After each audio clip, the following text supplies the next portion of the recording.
Hey guys, welcome back. பொதுவாக நம்ம YouTube சேனலை பொறுத்த மட்டும் வரைக்கும் தனியார் நிறுவனத்தில் இருந்து ஜாப் நோட்டிஃபிகேஷன் ஏதாவது ரிலீஸ் பண்ணியிருந்தாங்கன்னா அதை நம்ம எஜுகேஷன் பர்பஸ்க்காக உள்ள என்ன கண்டென்ட் இருக்குது அப்படிங்கிறத கண்ணோட்டத்தில் பார்ப்போம். கரெக்டுங்களா? ஸோ அந்த வகையில் இன்றைக்கான ஒரு நோட்டிஃபிகேஷன் வந்து ரிலீஸ் பண்ணியிருக்காங்க. ஸோ அதில் அவங்க கொடுத்துருக்கிறது பார்த்தீங்கன்னா Yorozu JBM automotive Tamil Nadu private limited அப்படிங்கிற நிறுவனத்தில் இருந்து நோட்டிஃபிகேஷன் ரிலீஸ் பண்ணியிருக்காங்க. ஜாப் ரோலை பொறுத்த மட்டும் வரைக்கும் கம்பெனி ட்ரெயினி அப்படிங்கிற பொசிஷனான நோட்டிஃபிகேஷன் தான். டோட்டல் நம்பர் ஆஃப் ஓப்பனிங்ஸ்னு 50 அப்படிங்கிறத கொடுத்துருக்காங்க. ஓகேங்களா? இதை தொடர்ந்து குவாலிஃபிகேஷன் வந்து கொடுத்துருக்காங்க. குவாலிஃபிகேஷனில் 10th 12th diploma BE any degree அப்படிங்கிறத கொடுத்துருக்காங்க.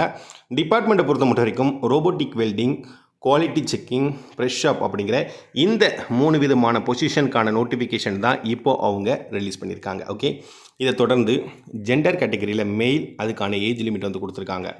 ஆண்கள் மட்டும்தான் விண்ணப்பிக்க முடியும் அப்படிங்கிறத கொடுத்துருக்காங்க. இந்த வீடியோவை பார்த்துட்டு இருக்கிற ஆண் நண்பர்கள் ஃபஸ்ட் டைம் நீங்கள் நம்ம சேனலை பார்க்குறீங்கன்னா ஒரே ஒரு ரிக்வெஸ்ட் தான். ஃபஸ்ட் டைம் நம்ம சேனலை பார்த்தீங்கன்னா சப்போர்ட் பண்ணி சப்ஸ்கிரைப் பண்ணுங்கள். நீங்கள் சென்னையில் வேலைவாய்ப்பு தேடிட்டு இருந்தீங்கன்னா சென்னை ஜாப் வேகன்சின்னு மறக்காமல் கமெண்ட் பண்ணுங்கள். ஓகேங்களா? ஃபைன். அதுக்கப்புறமா சேலரி டீட்டெயில் வந்து கொடுத்துருக்காங்க. ப்ளஸ் அலவன்ஸ் அப்படிங்கிறத கொடுத்துருக்காங்க.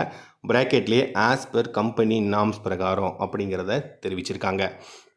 இதுக்கப்புறமா அவங்க கொடுத்துருக்கிறது பெனிஃபிட் லிஸ்ட் வந்து கொடுத்துருக்காங்க. ஓகேங்களா?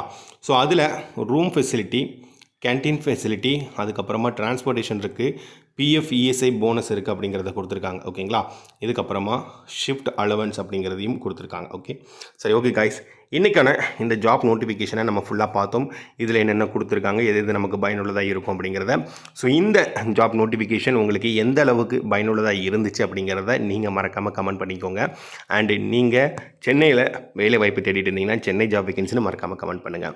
நண்பர்கள் வேலைவாய்ப்பு தேடிட்டு இருக்கிற பட்சத்தில் அவங்களுக்கு இந்த வேலைவாய்ப்பு வீடியோவை நீங்கள் மறக்காமல் ஷேர் பண்ணுங்கள். நாளைக்கு இதே போல் தனியார் நிறுவனத்திலேருந்து வேறு ஏதாவது ஜாப் நோட்டிஃபிகேஷன் ரிலீஸ் பண்ணியிருந்தாங்கன்னா அதையும் நம்ம எஜுகேஷன் பர்பஸ்க்காக உள்ள என்ன கண்டென்ட் இருக்குது அப்படிங்கிறத சேர்ந்து டிஸ்கஸ் பண்ணலாம். ஸோ தேங்க்யூ ஃபார் வாட்சிங்.